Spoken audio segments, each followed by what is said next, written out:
I'm Lloyd Godman. I'm an ecological artist. I've been working with plants in my art projects for more than 20 years.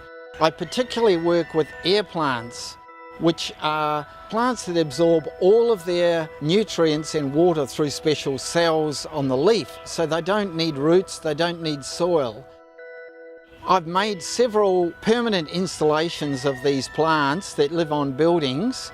The idea is that over time these plants will grow and we can actually harvest them to use them in further projects.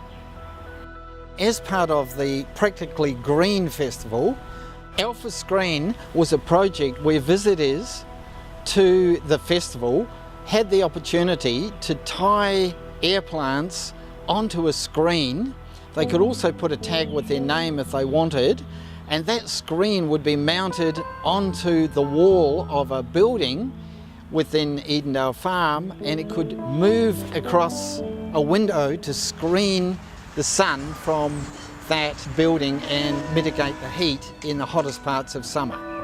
I've made several alpha screens that sit on buildings and animate across the facade of the building or suspend in space and rotate. The idea is to use these lightweight plant screens to integrate them into architecture in a truly sustainable manner.